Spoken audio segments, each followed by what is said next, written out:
en su lugar, en el lugar del cosmos. Entonces, hay dos recomendaciones para nosotros en el versículo 11 y en el versículo 13. El versículo 11 dice, puesto que todas estas cosas han de ser deshechas, ¿cómo no hemos de esperar el milenio que va a establecerse después de eso? ¿Es lo que usted lee en su Biblia? No, sería ilógico tal expresión. Dice, puesto que todas esas cosas han de ser deshechas, ¿cómo no veréis vosotros andar en santa y piadosa manera de vivir? Y dice el versículo 13, pero nosotros esperamos, según su promesa, cielo nuevo y tierra nueva, en los cuales mora la justicia. Gracias a Dios. Así que, aunque este cielo y esta tierra se va a desintegrar, pero Dios ha prometido que Él va a unificar todas las cosas al final. Un nuevo cielo y una nueva tierra compuesta de todo lo creado, formando un solo cielo, una sola tierra. Y en esta nueva creación,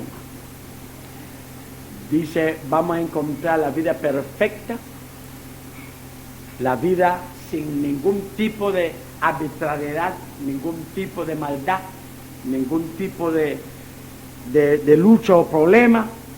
Será una creación en la cual mora la justicia. Y podemos decir, el destino para el cual fuimos creados. Porque cuando Dios nos dio cuerpos materiales, era para que podamos estar ubicados en ese mundo material.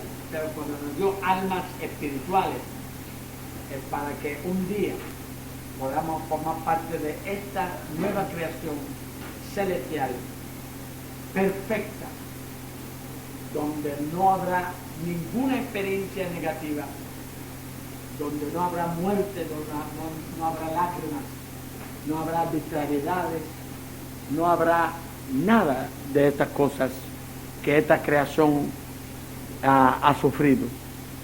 Estaremos librados para siempre de todos esos conflictos y desviaciones, y por eso que dice la Biblia que Él enjugará las lágrimas de todos los que alcanzamos este destino final. De modo que, mis hermanos,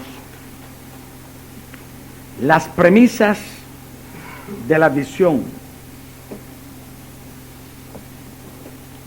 cristiana espiritual es que nosotros somos seres espirituales, que tenemos un origen espiritual, tenemos un destino espiritual, que aunque vivimos en un cuerpo material, dentro de un mundo material, trascendemos este mundo material. Y a través de nuestro entendimiento podemos alcanzar verdades suprasensibles que nos permite interpretar nuestro fracaso del pasado, los desafíos del presente y nuestra esperanza para el futuro. Y a través de esas verdades suprasensibles,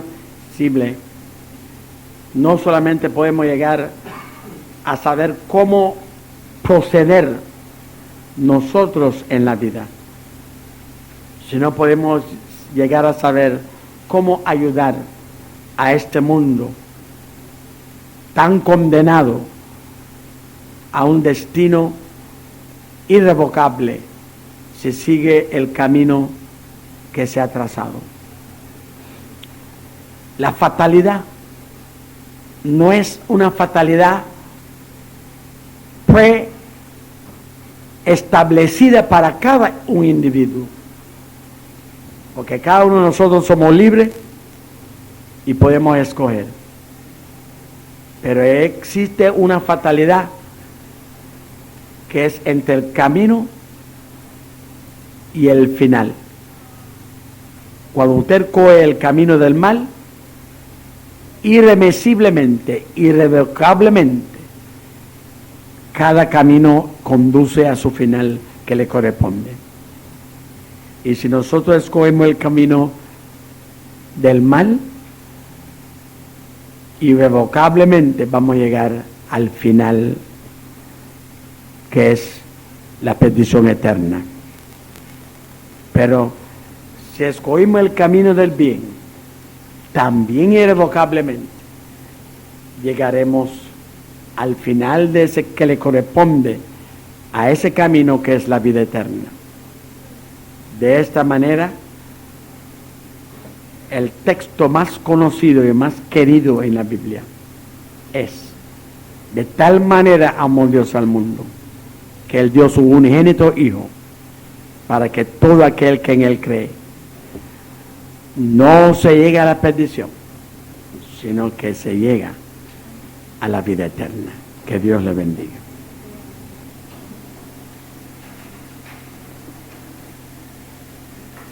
En Génesis capítulo 12,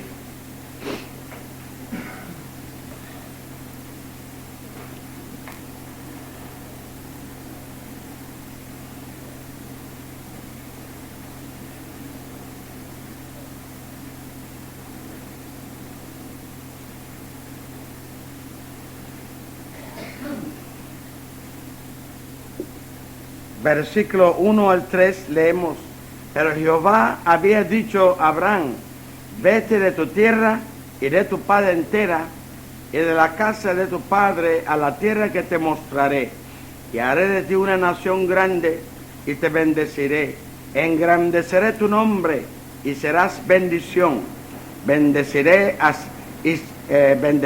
los que te bendicen, a los que bendijeren, y a los que te maldijeren maldeciré. Y serán benditas en ti todas las familias de la tierra. Amados,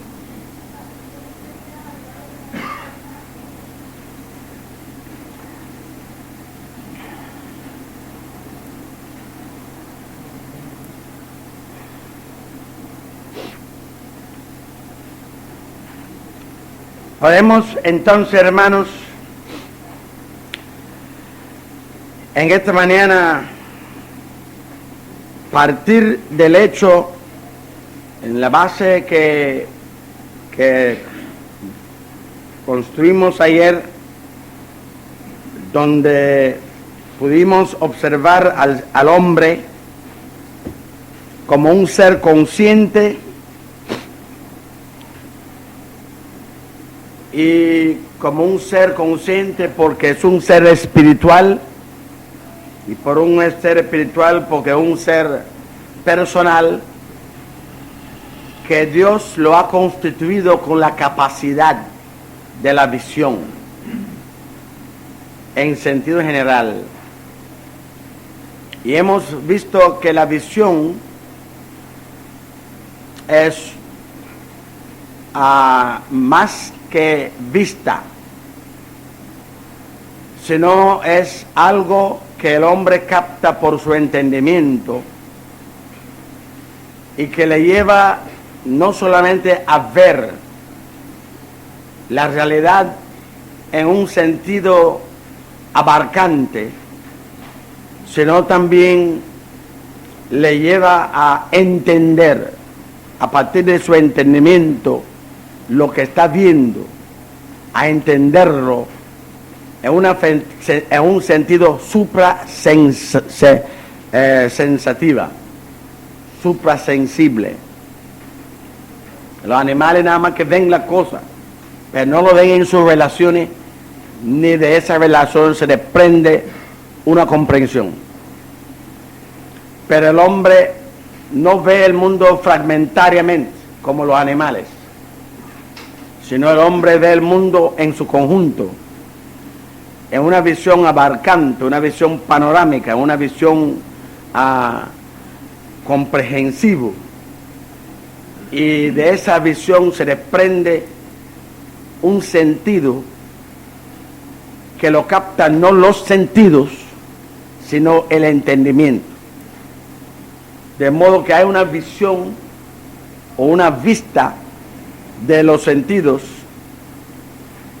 de los ojos, y hay una visión del alma, del entendimiento. Y ayer estábamos observando cómo esta capacidad que Dios ha dado al hombre le lleva a la filosofía y a la ciencia, en la cual el hombre construye una cosmovisión. Hablamos de los distintos tipos de cosmovisión: la cosmovisión espontánea, la cosmovisión paradigmática y la cosmovisión confesional, lo cual abarca tres tipos: la cosmovisión confesional filosófica, la cosmovisión confesional teológica y la cosmovisión confesional ideológica. Y entonces vimos cómo los hombres, a través de la cosmovisión, no solamente interpreta el mundo confesionalmente. Confesional quiere decir confiesa un ideal, confiesa una verdad en la cual está convencido, confiesa un llamado que esa visión le hace para desarrollar un estilo de vida determinado y para proponerse determinados fines en la vida y establecer una determinada escala de valores que le sirve de base para sus decisiones. Todo eso es el contenido confesional de la cosmovisión del hombre, que desarrolla una filosofía, desarrolla una teología, desarrolla una ideología. Y encontramos que el hombre que no tiene una cosmovisión, su vida es muy parecida a la de los animales. Ve el mundo fragmentariamente. En la psicología se ha desarrollado la comprensión que el animal ve al mundo de una manera fragmentaria y su atención se va dirigido instintivamente hacia aquello que le va a servir para su sobrevivencia. Es decir, que el hombre, el animal no solamente ve al mundo fragmentariamente, ve al mundo selectivamente. Es decir, su instinto establece una conexión con aquella cosa en su medio que le va a servir de comida o que le va a servir para defenderse del frío o de otros animales. Entonces el animal tiene una vista consumista, una vista predatoria, y solo se interesa aquello que le va a servir para existir y para sobrevivir. Entonces vemos que hay muchas personas en el mundo que por causa del pecado, esa es exactamente su manera de aproximarse a la vida y al mundo. Aunque son seres humanos, pero su manera de aproximarse a la vida exactamente animal. Es decir, no le interesa ver el mundo no le interesa nada más allá de comer, a tener dinero para comprar esto y esto y esto y esto que necesito para esto y esto y esto y esto. Interesarse nada más en lo que van a consumir y lo que le va a servir para vivir. Es una cosa espantosa y una cosa patética observar cómo las grandes masas de seres humanos no rebasa el modo de existencial de aproximarse a la vida.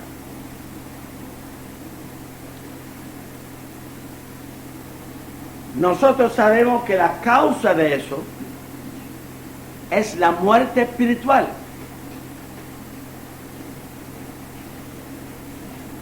Y cuando el hombre muere espiritualmente, solo queda viva en él el animal. Por eso la Biblia habla del hombre animal. Porque cuando el hombre muere espiritualmente, solo queda viva en él el hombre animal. Y solo le mueve lo mismo que mueve a los animales. Con la única diferencia que él tiene un nivel, un alma, que aunque el alma está muerta, en el sentido de que no le puede hacer interactuar con el mundo espiritual, con Dios, con el Espíritu Santo y con los recursos del Espíritu, pero tiene inteligencia, tiene afectividad, tiene voluntad, que tiene su base en su espíritu. Pero esa inteligencia, esa afectividad, esa voluntad no interactúa con el mundo espiritual, con los valores espirituales, con las perspectivas espirituales, sino con el mundo material. Entonces, esas son las facultades, esas facultades son la única cosa que él tiene que no tienen los animales, pero funcionan dentro del mismo mundo en que se mueven los animales, el mundo material. Entonces, encontramos que esta visión de que vamos a hablar, la visión espiritual cristiana, no la puede tener el animal.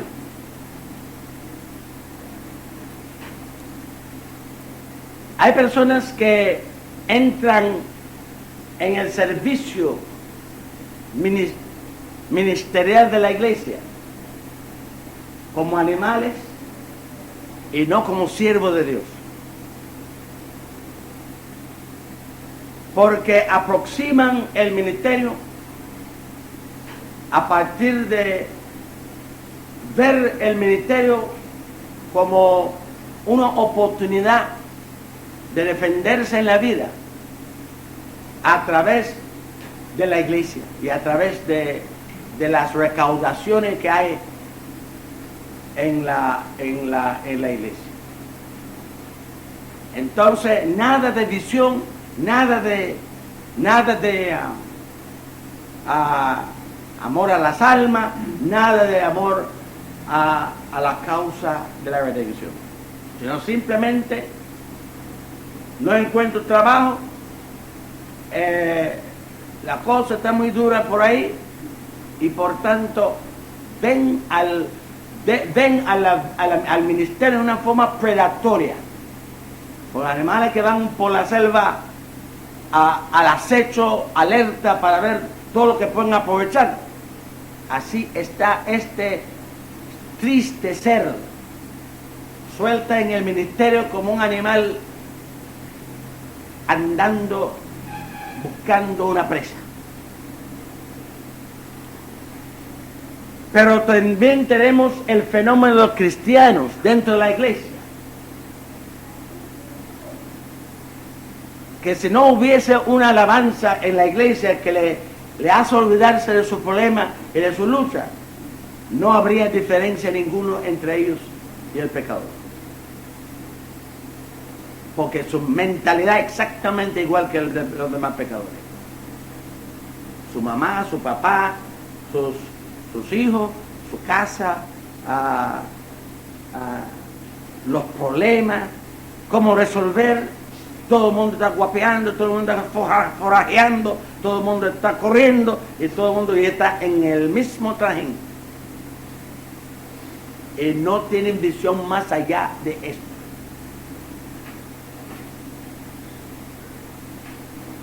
Una lamentable es para sentarse y llorar. Una iglesia llena de animales. Ahora, el hombre tiene que tener vida espiritual para que su visión se proyecte más allá de sus actividades de foraje, de sus actividades de lucha por la subsistencia, de sus actividades de involucramiento en su familia y sus hijos, porque hasta las gallinas hacen eso.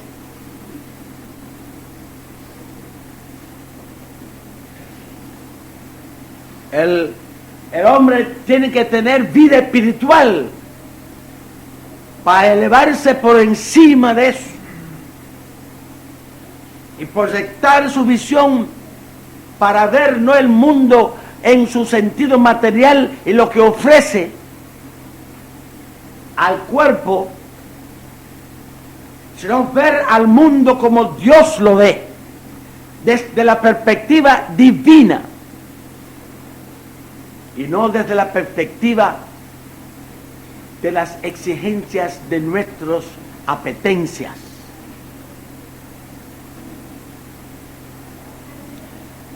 Y este tipo de visión es una segura evidencia de que tenemos vida espiritual. Porque nadie que puede tener esta visión sin tener vida espiritual. Porque la visión tiene que apoyarse en una sensibilidad. Y la sensibilidad del hombre carnal y del hombre natural no alcanza para proyectar la visión del hombre hasta allí. Y es solo en la medida que el hombre posee vida espiritual es que puede tener sensibilidad espiritual. Y solo en la medida que el hombre tiene sensibilidad espiritual es que él puede proyectar su visión para captar estas realidades suprasensibles que son las que le convoca a una vida que no es existencial y que no es consumista y que no es una vida predatoria. Y encontramos pues que cuando hablamos de visión espiritual, estamos hablando de visión que es del entendimiento de un espíritu vivo.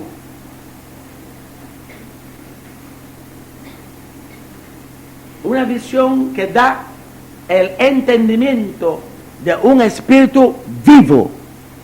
Porque el espíritu muerto es totalmente incapaz de tal visión. Estamos hablando no de la visión de una persona que se agregó a la iglesia, que alaba junto con los cristianos, que lee la Biblia y que ora cuando le mandan orar y que va y viene en todas estas pantominas religiosas. No estamos hablando de la visión de esa persona. Esa visión no rebasa la de cualquier otra persona. Estamos hablando de la visión que la persona asoma a un mundo suprasensible,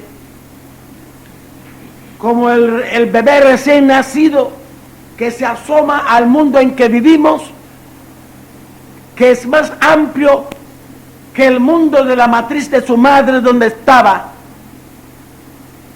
Y en esa matriz de su madre ese niño no había nacido, pero cuando viene la aparición asoma a un mundo amplísimo donde empieza a interactuar con ese mundo y a ver las realidades y los panoramas de este mundo.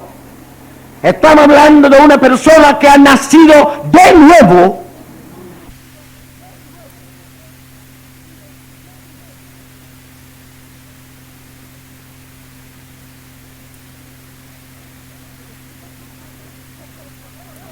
Y mucho más convocadora que esa visión existencial donde estaba.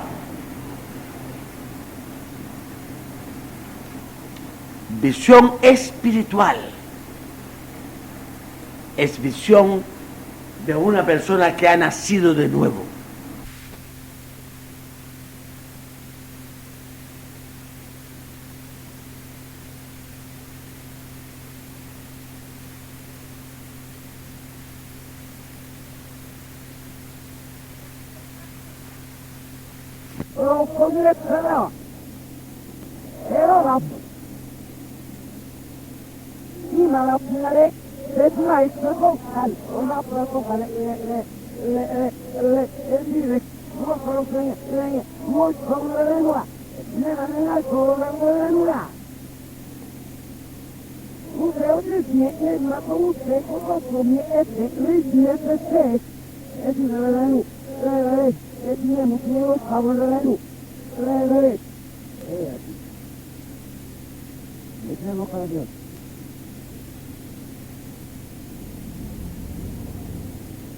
Alguém me pega por um momento, ou como eu falo.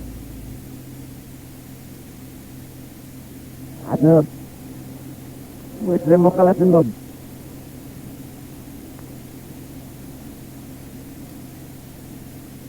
E só não lado nem ninguém faz. Mas agora nem eu conheço que não pode. E ela se liberou nessa. Ela fez mesmo que tem mesmo. Não é só. Aí, ela não pode fazer.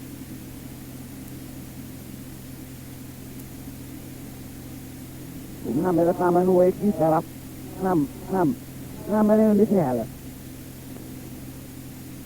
Nem ela nem os nick. Lá no próximo capítulo você. O cenário trazendo que é muito melhor e eu não sei. Esse é o para Naluma. Oh, en la que los muere, o me ocupan de ellos. O no, ahí es así.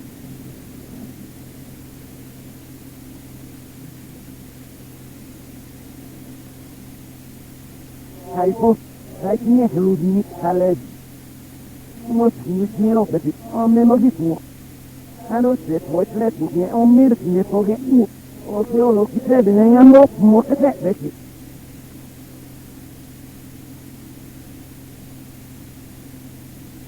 Ali lá nem que alguém só não faz.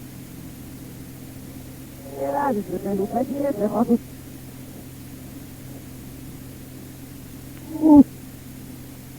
Ale Una puta de todo casi lo sale. Claro. Pero la voy. La no clasifico, la no clasifico, pero la voy. Pero la bola. Aquí en la cosa deja. La estamos no medio a veces. Ahí ves. Pero por lo que les da después de eso, tenemos para el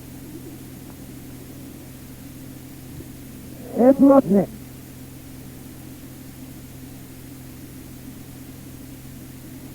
La que ustedes tienen que estar es lo que la Om millennium movement. Termo examen de problema es de problema. De problema de la termo de la con.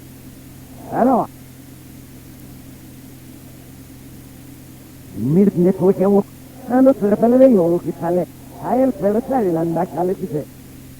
Los que no confían en la palabra de Dios y saben que la palabra de Dios es una palabra para respetarlo al pie de la letra, se buscan un tremendo problema porque llega a vivir en dos mundos, dos personas que están tratando de unirse en una vida sola. Pero los dos tienen que vivir en un solo mundo para poder unir, para vivir una sola vida. Porque cada mundo estructura una vida determinada que le corresponde. La vida se estructura a partir de nuestra visión. Y vamos estructurando nuestra vida a partir de nuestra visión. Y si una pareja tiene una visión determinada, empieza a estructurar su vida a partir de esa visión. Y la otra pareja tiene otra visión y las dos vidas tienen dos estructuras y dos estilos diferentes que no se pueden combinar. Entonces, encontramos que esta visión, en primer término, es una visión del corazón.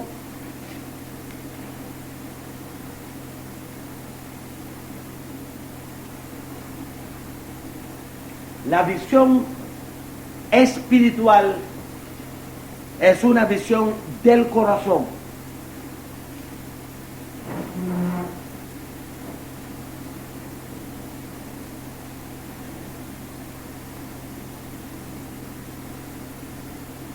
No una visión de los ojos naturales,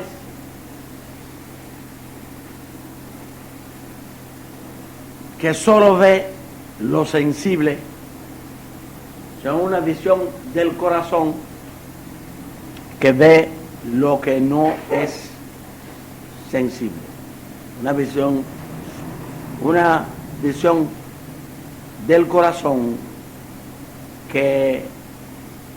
cuyo objeto es lo suprasensible. Ahora,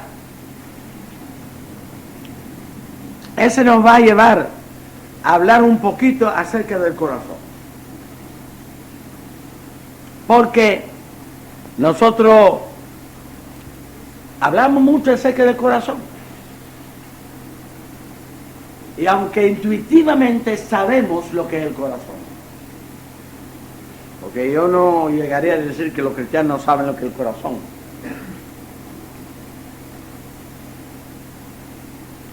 La Biblia enfatiza el corazón desde el Antiguo Testamento hasta el Nuevo Testamento. Pero aunque todo el mundo intuitivamente capta lo que es el corazón, pero muy pocos pueden explicitar qué es lo que quieren decir cuando hablan del corazón.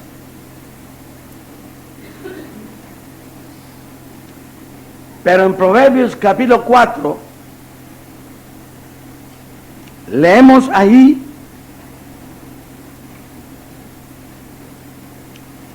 que nos dice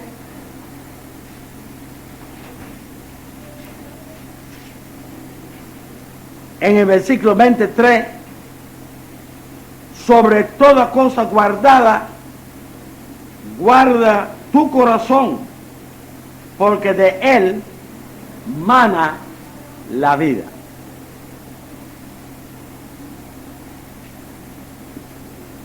Ahora,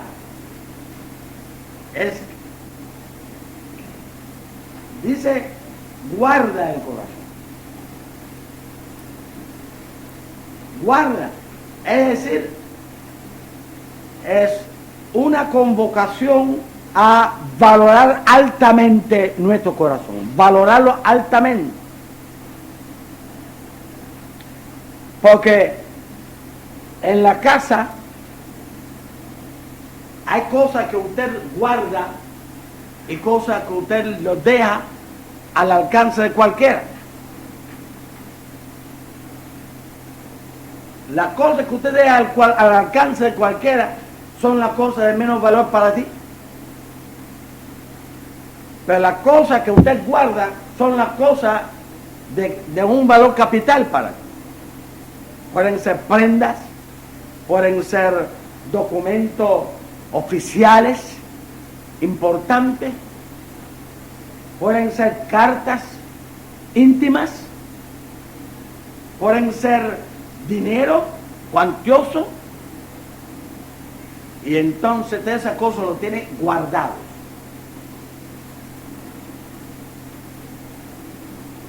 Entonces la Biblia dice que usted demuestra el grado de comprensión que usted tiene de tu corazón cuando ese corazón no es como un terreno sin cerca donde la gente van a orinar, donde la gente van a hacer caca, donde la gente van a hacer todo tipo de cosas ahí, y usted, ese terreno que no tiene cerca ninguno, la gente entra ahí a hacer de todo. Y hay personas que tienen su corazón de que cualquiera llega y deposita, y cualquiera viene y deposita, y cualquiera llega y hace lo que le dan y le dice esto, y corren, aunque fulana me dio, mengana me dio, y están así. Su corazón como un basurero donde todo el mundo viene y echa. No, si usted es un cristiano, tu corazón tiene que tener cerca. Aleluya. Y cualquiera no puede venir y echar. Usted tiene que saber a quién escuchar, qué tipo de libro leer, qué tipo de cassette y videotape vale la pena, qué tipo de iglesia usted va a ir, qué tipo de conversación usted va a tener, qué tipo de gente usted va a considerar sus compañeros. Tu corazón no es un basurero. Dice Eva, guarda tu corazón. Y una cosa guardada no está al alcance de cualquiera.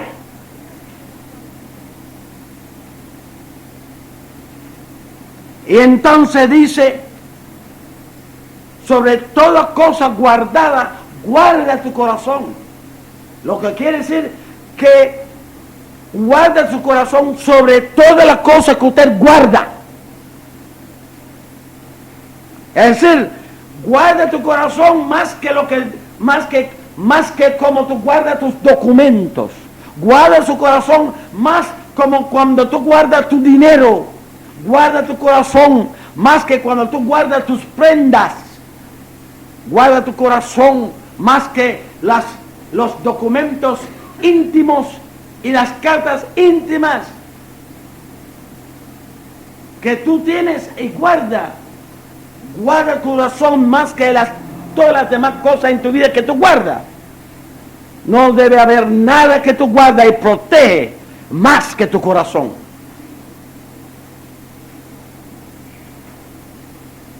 Si tú eres una persona cuyo corazón es un realengo, donde pasa de todo y donde pasa todos, por donde pasa todos, usted no tiene la menor idea de qué cosa es su corazón.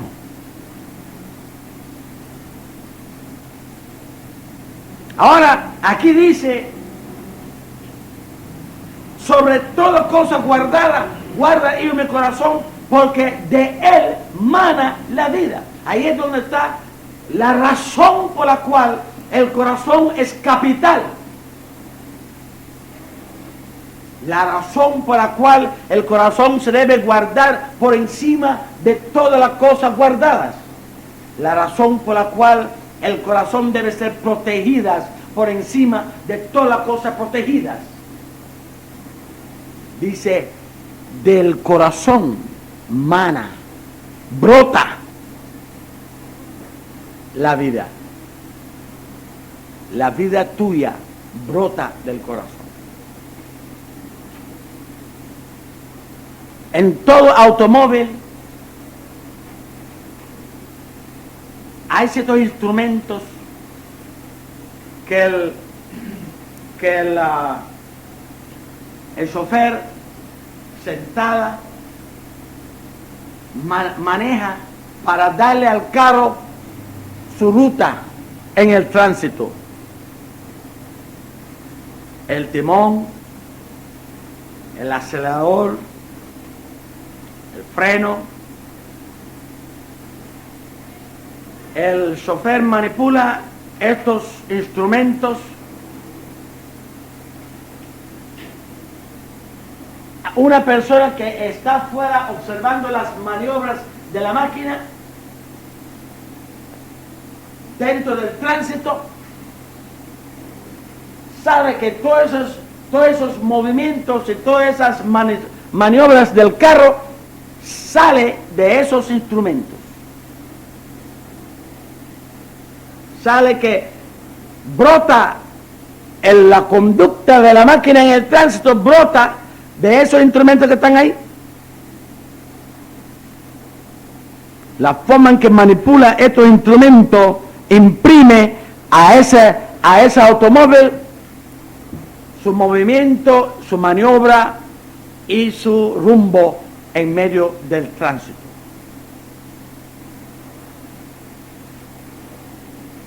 Nosotros, como seres espirituales, el espíritu tiene capacidades como la inteligencia, la afectividad y la voluntad, que son los instrumentos que el espíritu, nuestro espíritu, emplea para darle movimiento a nuestra vida, para darle rumbo a nuestra vida, para darle todas las negociaciones que hacemos en la conducta. Y entonces la Biblia dice que la vida externa mana de la vida interna. La actividad externa mana de la actividad interna. La realidad externa nuestra está determinada y condicionada por la realidad interna de nuestro corazón.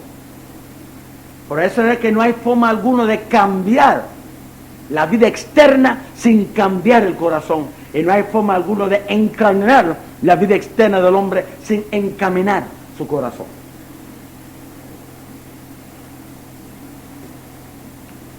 Por este motivo es que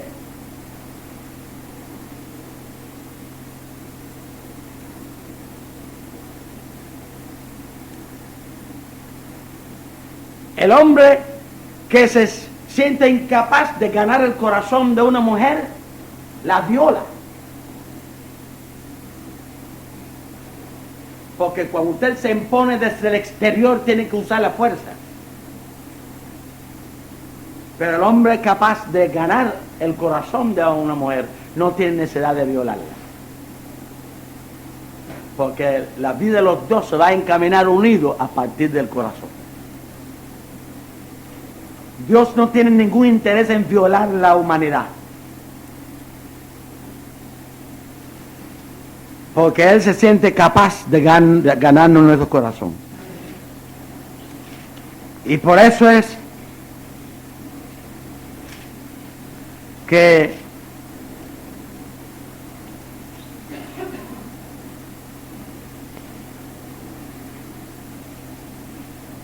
en Proverbios 23 dice en versículo 26,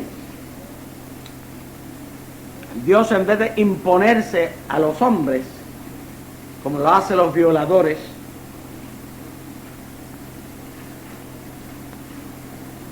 con las mujeres,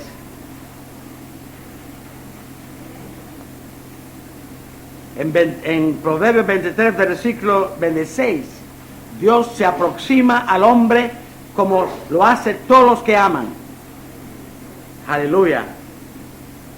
En la forma que lo hace todos los que aman. Proverbios 23, 26, Dios se aproxima al hombre y dice: dame, hijo mío, tu corazón, y miren tus ojos por mis caminos. Aleluya. Dios no tiene ningún interés en violarte a ti y a imponerse agresivamente desde el exterior. Dios tiene interés en ganarse tu corazón.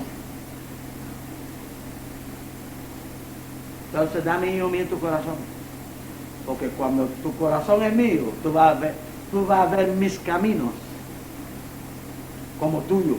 Aleluya. Los caminos míos tú los vas a ver como tuyos, y entre tú y yo va a haber unidad, porque los hombres se unen a partir del corazón. Entonces, y no solamente los hombres, los seres espirituales se unen a partir del corazón.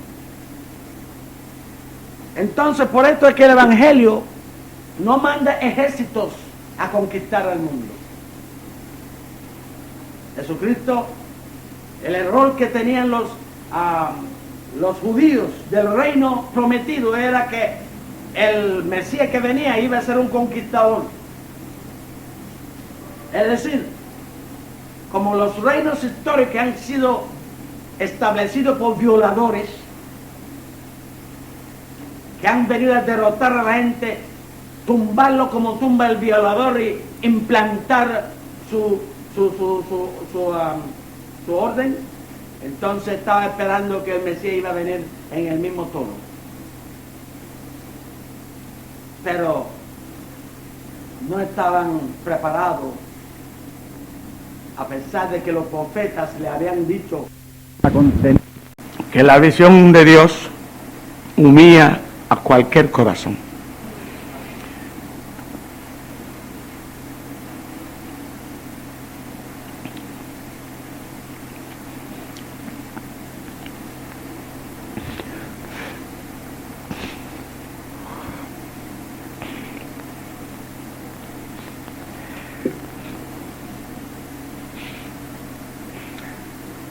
El que conoce a Dios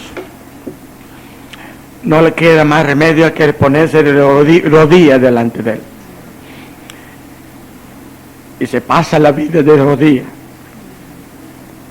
porque su grandeza no nos deja levantarnos de nuestras rodillas. Se puede levantar de la rodilla aquel que se olvida quién es Dios. Si usted no se olvida, no se levanta de su rodilla.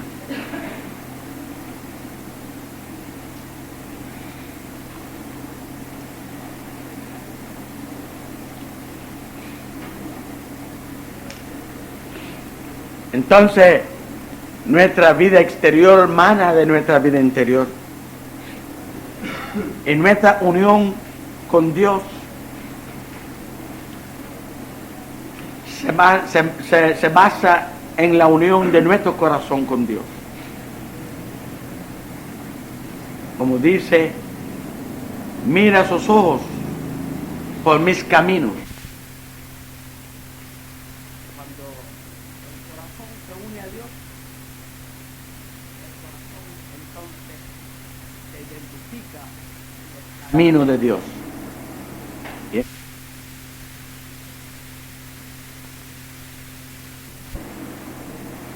Y al estar unido de corazón a Él, el corazón se identifica no solamente con Él, sino con sus caminos, y nos comprometemos, el corazón que se compromete con los caminos de Dios. En el reino de Dios no hay imposición de ningún tipo, porque a partir del amor todo se resuelve. Cuando hay amor. Si no se puede resolver es porque no hay amor.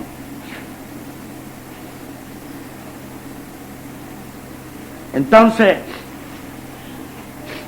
encontramos que cuando hablamos de que la visión espiritual es una visión del corazón,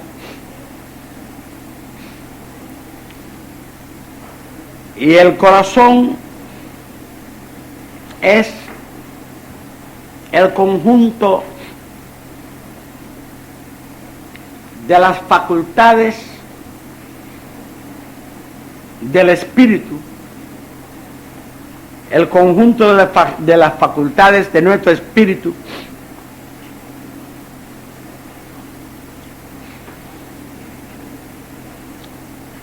que en conjunto constituyen el órgano directriz de nuestra conciencia, de nuestra personalidad y de nuestras vidas.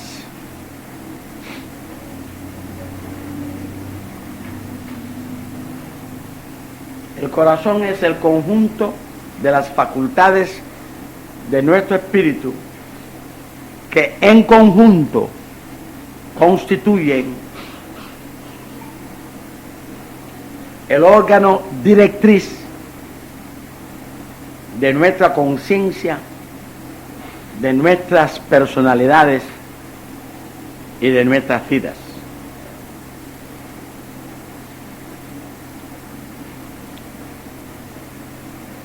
El rumbo del corazón determina el rumbo de la conciencia y determina el rumbo de la personalidad y determina el rumbo de la vida. Y por esto la Biblia dice que del corazón mana la vida.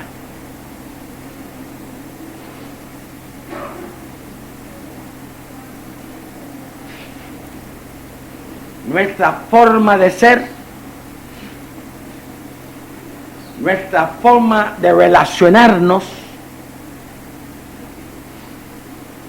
y nuestra forma de conducirnos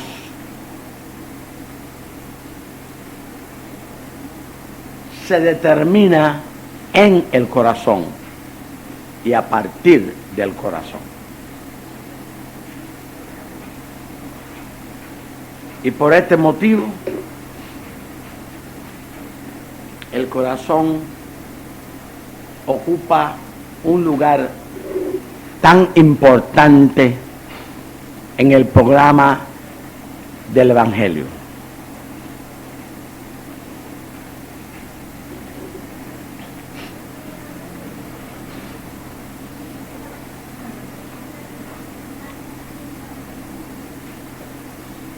Nosotros hablamos acerca de entregar el corazón a Dios.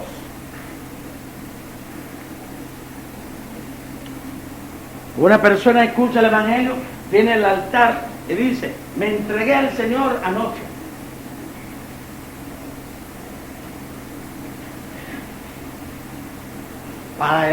Usted no se ha entregado al Señor, sino ha entregado el corazón a Él. Porque como he dicho, en la vida de una persona, un ser personal, las cosas se determinan en el corazón. De modo que el corazón es lo que dirige. Entonces, si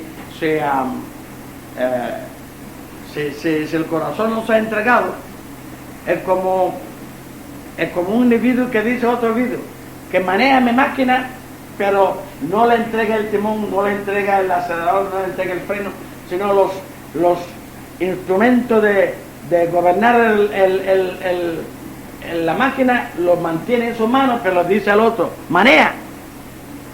¿De qué forma el otro va a manejar si él no entrega los instrumentos de manejo? Ahora, los instrumentos de manejo en nuestra naturaleza es la inteligencia, la afectividad y la voluntad. Si nosotros seguimos nosotros mismos dominando, ejerciendo el dominio de nuestras mentes el dominio de nuestro afecto, el dominio de nuestra voluntad y decimos, yo me entregué al Señor, ¿de dónde usted se entregó? ¿Qué fue lo que usted entregó? Porque ni tú puedes ser de Él, ni tu vida puede ser de Él, ni Él va a poder determinar de verdad cómo tú eres, ni cómo tú vives, si el corazón no se ha entregado.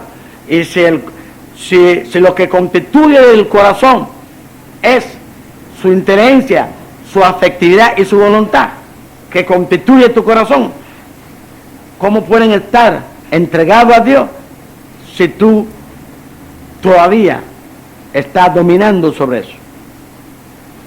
Entonces, es muy importante que nosotros sepamos que cuando nosotros entregamos el corazón, le estamos entregando nuestra inteligencia, estamos entregando a Él nuestra afectividad, estamos entrando a Él nuestra voluntad. Ahora hay personas que se han convertido y se aferran a las ideas que ellos tenían antes de convertirse. Su manera de pensar antes de convertirse, se siguen aferrando a esa idea. ¿Cómo usted puede decir que su mente se ha entregado si usted se aferra a la idea que usted tenía antes de conocer a Cristo? Dice la Biblia que tenemos que experimentar la renovación de nuestras mentes. Dice, no piensa como el siglo, no conformáis al siglo en que tú vives, sino experimente la renovación de vuestras mentes. Cuando Cristo toma control del corazón, se produce una revolución en el corazón. Y se renueva la mente, se renueva la afectividad y se renueva la voluntad. Se transforman. Nadie puede transformarse sin que su corazón se transforme. En ningún corazón se transforma sin que su manera de pensar se transforma, sin que la actividad valorativa del corazón se transforma y sin que la voluntad se transforma. Solo cuando las facultades se transforman es que el corazón se transforma. Y cuando el corazón se transforma, la persona se transforma. De modo que cuando hablamos de la conversión, que es un cambio radical en la personalidad y en la conducta del corazón de la persona, ese cambio que llamamos conversión, no es que usted antes no iba al culto y ahora empieza a ir. No es que antes usted no alababa a Dios y ahora empieza a alabar a Dios. Esos son cambios cosméticos. Pero si usted trae un ratón al culto, eso no quiere decir que el ratón ha experimentado una transformación de ratón a ser un hombre. O si usted pone una bicicleta en un garaje, eso no quiere decir que porque está dentro del garaje se ha transformado en un carro.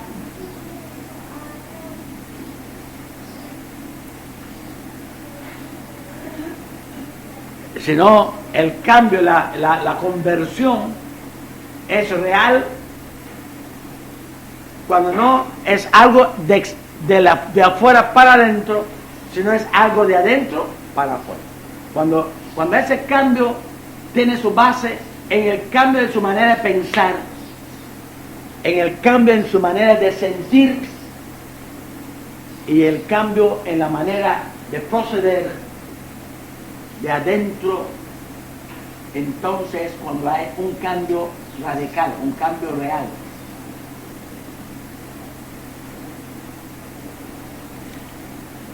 Entonces ahora si aplicamos eso al concepto de que cuando tú estabas muerto en sus pecados,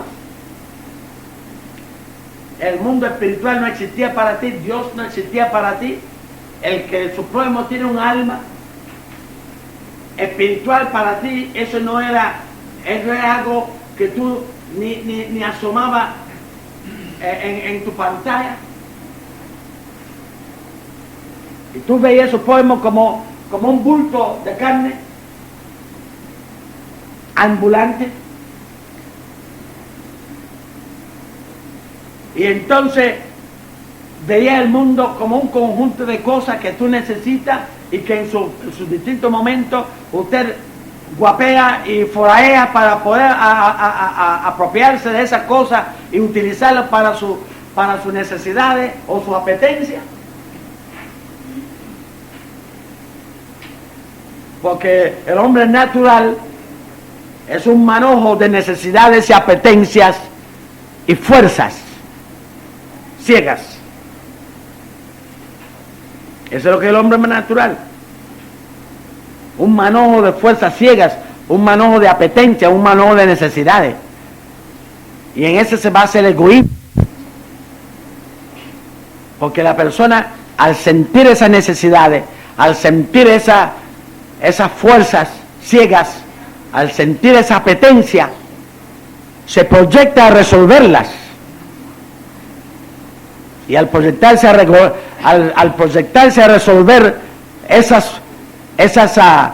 dar salida a la fuerza que él tiene y resolver las apetencias, la necesidad que él tiene, se manifiesta egocéntricamente a partir de su carne. Es decir, que todo hombre carnal es egocéntrico. Es decir, que la carnalidad es el componente físico y el egocentrismo es el componente psicológico.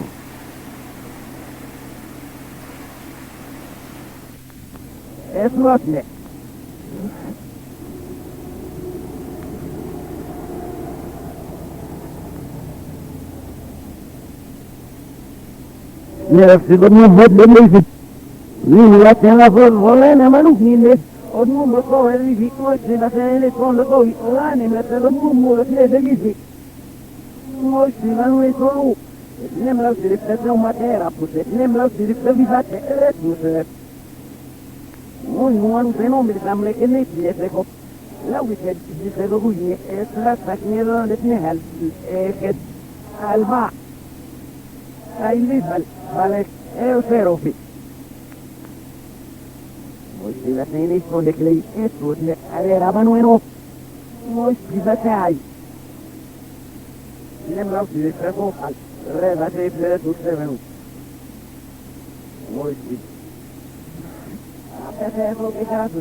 Bueno,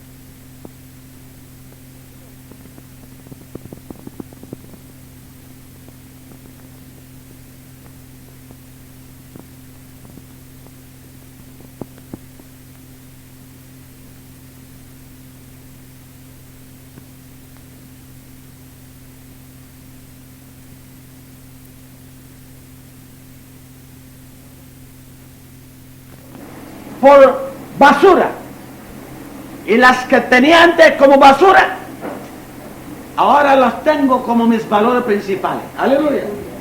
Eso se llama revolución en la afectividad de la persona. La afectividad del apóstol Pablo se puso pata arriba, o mejor dicho, estaba pata arriba, ahora se puso pata abajo.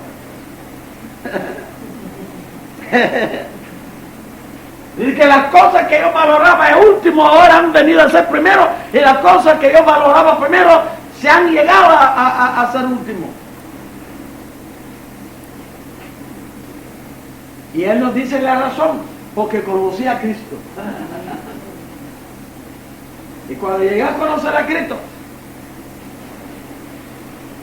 cuando Cristo irrumpió en mi corazón,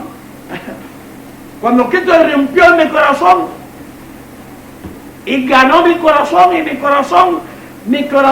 corazón llegó a pertenecer a Él, y lo entregué a Él, y Él estableció el control de mi corazón, todo lo revolucionó. Empecé a ver el mundo diferente, empecé a sentir los valores, mi escala de valores se transformó.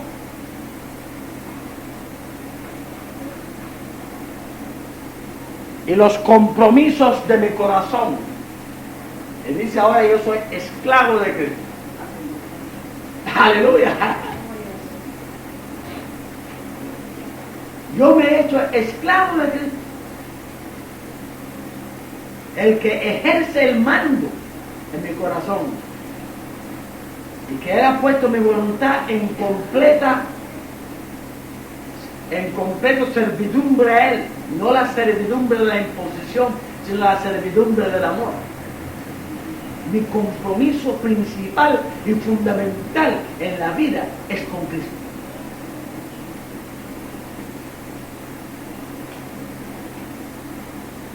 Aleluya.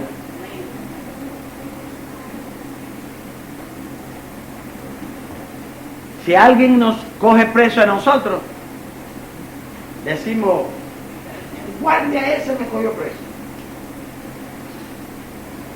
El capitán fulano, el capitán, el teniente, me tiene aquí. Pero como Pablo todo lo veía a partir de Cristo, él dice, desde la cárcel que viene de la iglesia, soy preso del Señor. Aleluya. Soy preso del Señor. Ay, ningún fulano de tal me puede venir a coger preso.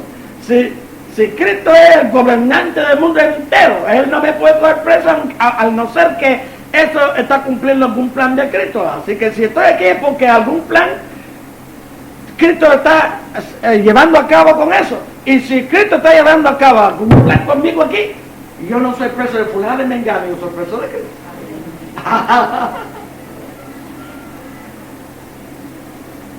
Eso se llama conversión. Aleluya. Ese es un individuo que ha experimentado una revolución interior. Y las revoluciones interiores revolucionan la realidad exterior. El cristianismo fue la primera revolución. La primera.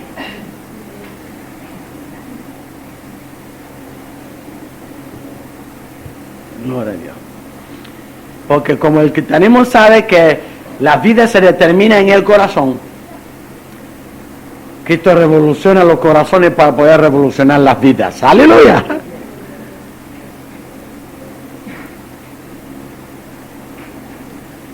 Quizá usted no sabía que tú eres revolucionario. La gente dice, somos revolucionarios. Lo que pasa es que la gente tiene miedo de nuestra revolución por lo extenso y lo profundo y lo radical que es. No hay evolución más radical que la cristiana.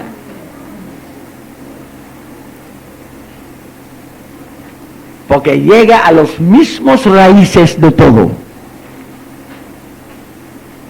Y lo cambia, lo transforma. La gente nos tiene miedo. No porque son más revolucionarios que nosotros, sino porque tienen miedo de la envergadura de la revolución de Cristo. Es muy profundo y muy amplio y que no hay nada que le escapa. Y eso es lo que le tiene intranquilo a la gente. Es la primera, la más amplia y la única efectiva.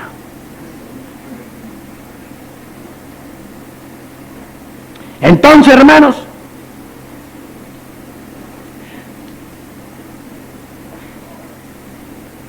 en el mundo antiguo, los hombres pensaban imaginativamente. Después los griegos descubrió cómo encaminar la razón.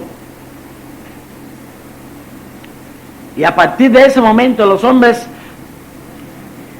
han venido muy obsesionados con la mente, con la razón. Mientras que la imaginación convoca el corazón y los afectos y la emoción, la razón moviliza la inteligencia y la mente de la persona. Y el mundo occidental, mientras que el mundo oriental era muy altamente emocional, el mundo occidental era altamente racional.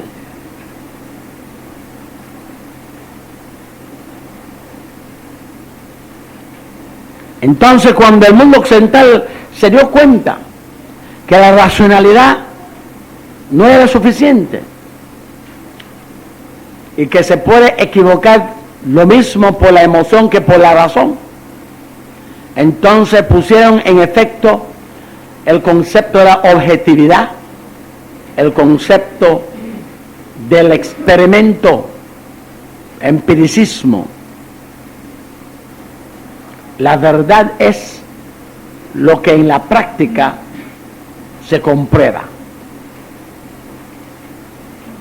Este pone en función la voluntad. Así que en la actualidad los hombres ahora están obsesionados con la voluntad, la obra. Lo que se comprueba en la obra, en pedagogía, por ejemplo, en psicología, los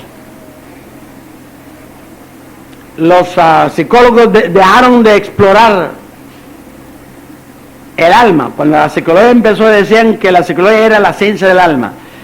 Cuando todos esos conceptos empíricos y positivistas empezaron a surgir, la psicología abandonó la idea de que la psicología era el estudio del alma y se empezó lo que se llama la psicología conducista, la psicología de la conducta, que es no meterse adentro del hombre, sino mirar de su conducta y deducir de su conducta qué es lo que le pasa. Entonces, en la ciencia, la verdad es lo que se desprende del experimento.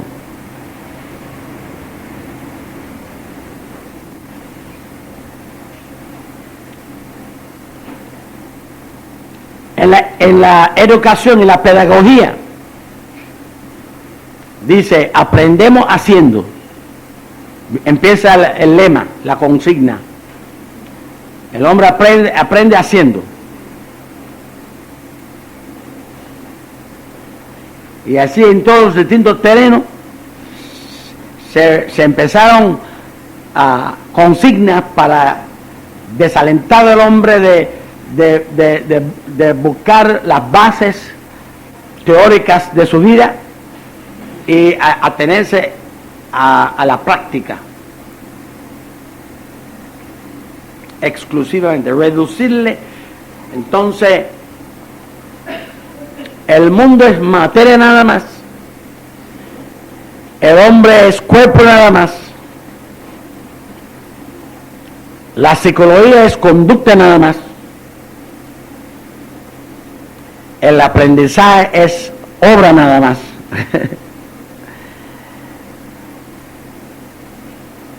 Y entonces, así por el estilo. Ahora, lo que quiero que ustedes captan es que las épocas históricas se caracterizan por la facultad que unilateralizan. La época antigua unilateralizó la facultad de imaginación que pone en función la emoción. La era clásica unilateralizó la razón que pone en función la vida mental.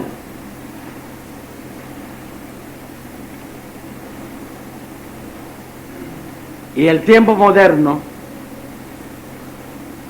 enfatiza la obra, la voluntad, que pone en función la práctica.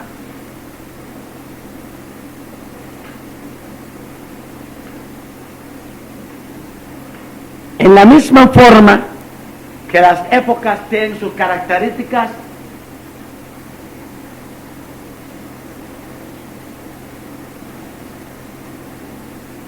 a partir de la facultad del espíritu que unilateralizan, hay una ley, y es que todo lo que el hombre relativiza lo absolutiza. Todo lo que el hombre unilateraliza lo absolutiza. Eso está bien cuando es Dios. Cuando usted unilateraliza a Dios, cuando decimos el monoteísmo es unilateralización. Usted unilateraliza a Dios. Usted dice que no hay más Dios que Dios. Que no hay más Dios que Jehová. ¿Por qué no es un error unilateralizar a Dios? Porque Él es el único Dios, el verdadero Dios. Y Él es absoluto. El único absoluto que hay. De entonces no es un error unilateralizar lo absoluto. Pero cuando usted unilateraliza lo relativo, usted convierta arbitrariamente lo relativo en un absoluto.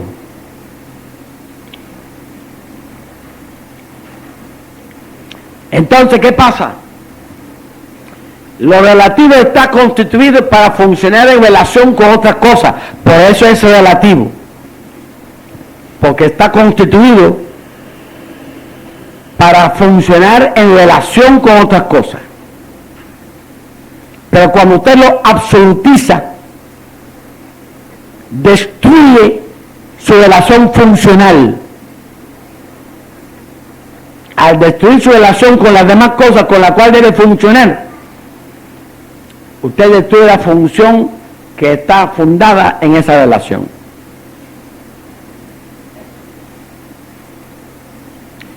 Recuerde que dijimos que la inteligencia, la afectividad y la voluntad están constituidos por Dios para que en conjunto constituyen el órgano directriz del hombre.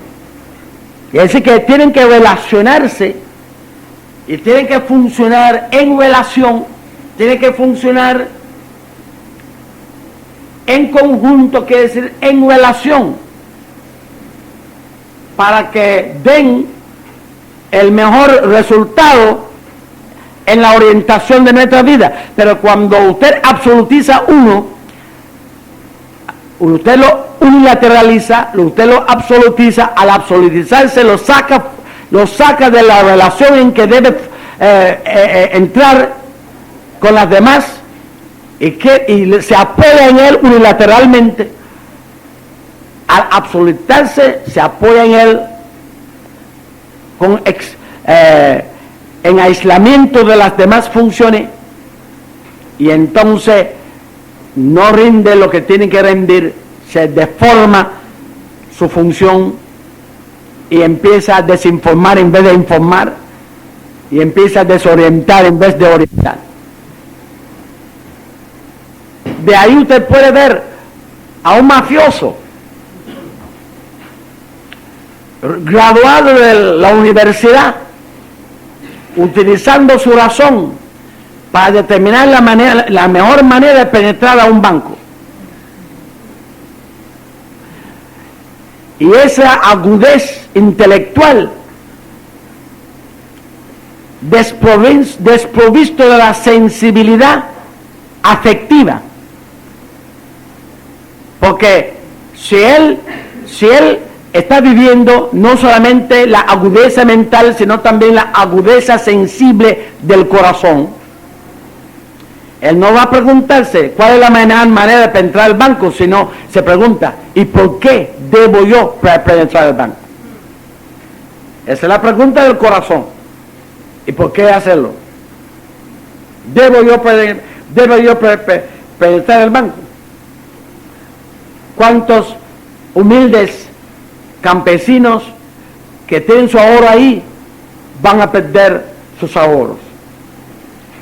El corazón se interesa por su escrúpulo sensible en esas cuestiones. Pero si la inteligencia está funcionando separado del corazón, entonces no se plantea esa pregunta: ¿qué va a pasar con los campesinos? ¿Qué va a pasar con la gente pobre que no tiene dinero? Sino solamente la cuestión de funcional de cómo penetrar el banco y salir sin que me cogen y me meten en la cárcel. Y se pone a funcionar el intelecto en eso, sin ningún aporte del corazón.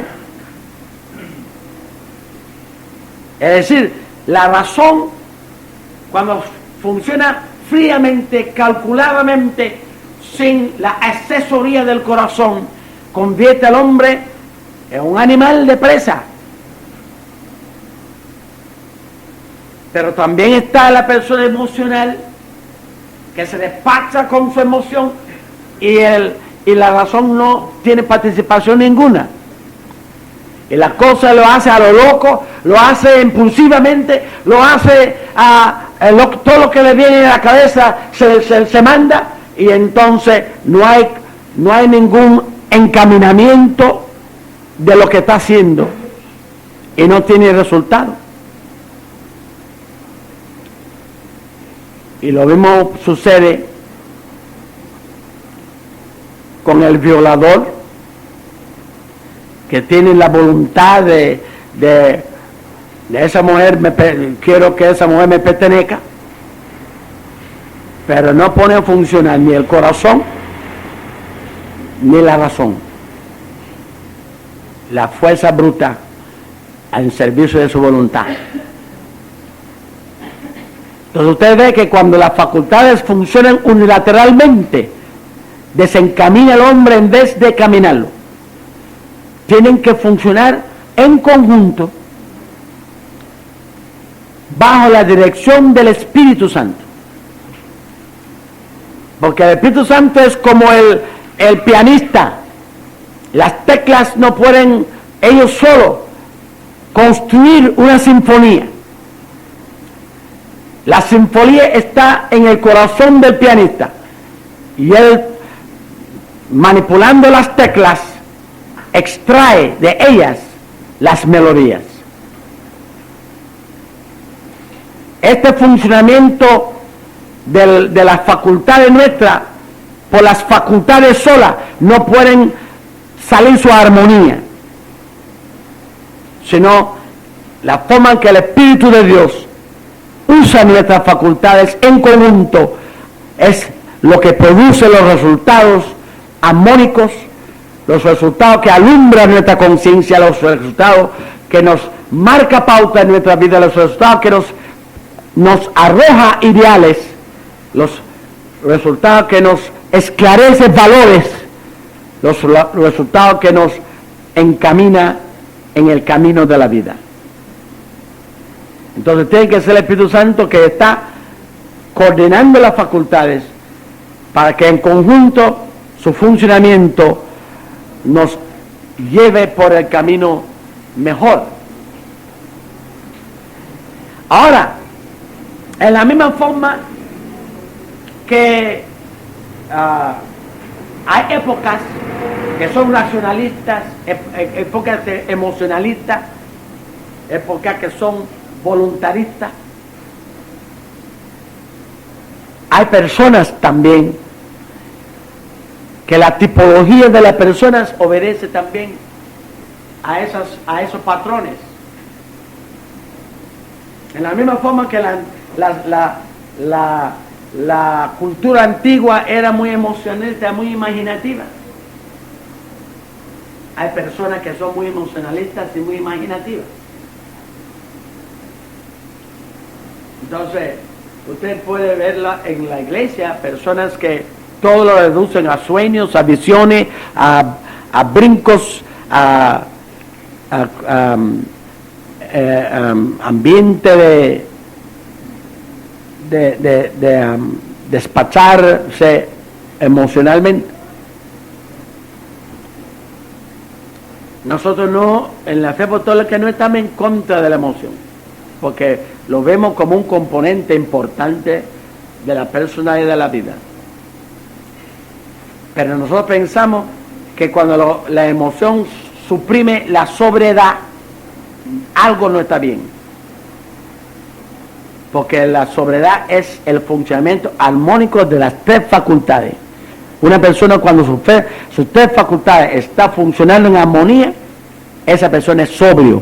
Y la Biblia dice, sed sobrio. Y ser sobrio quiere decir no apoyarse en una facultad solo. Este es racionalista, el otro es emocionalista, y el otro, sino apoyarse en el Espíritu. Y entonces el Espíritu va a dar vida a su inteligencia, va a dar vida a su afectividad, va a dar vida a su emoción, y le va a hacer que funcionen en armonía y funcionen en conjunto. Y no que estamos todos a lo loco, llevando una facultad al último extremo. Y entonces hay iglesias que son muy emocionalistas, otras iglesias que son muy racionalistas, como por ejemplo los testigos de Jehová, que son muy racionalistas, todo es esto. Y entonces la iglesia católica son obras y obras y obras y obras. Y ustedes saben los emocionalistas cuáles son.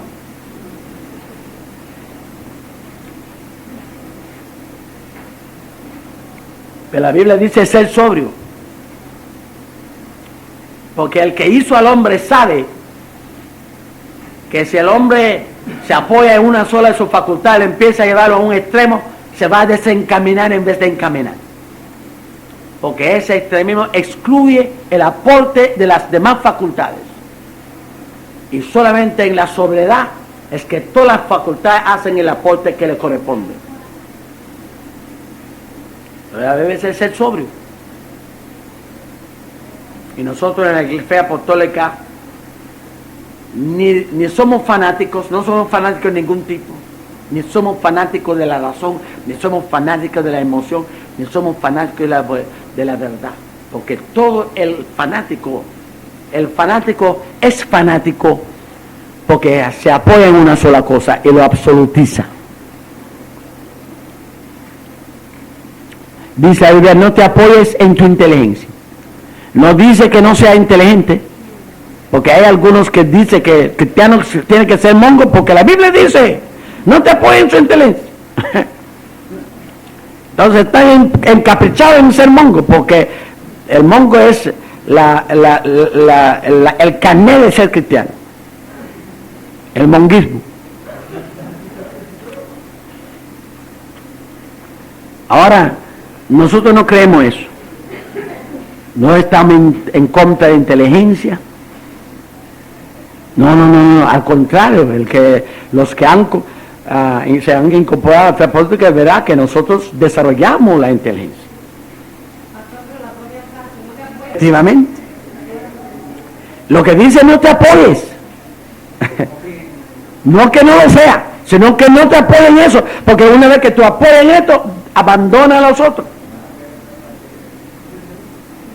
En la misma forma que podía decir no te apoyo en inteligencia, puede decir también no te apoyo en tu emoción. Y podría decir también no te apoyo en tu voluntad. No te apoyo en ninguna de las facultades. Son instrumentos del Espíritu. Apóyate en el Espíritu. Y deja que el Espíritu utiliza entonces la facultad. Que el Espíritu utiliza la inteligencia, que utilice la emoción y que utilice la voluntad.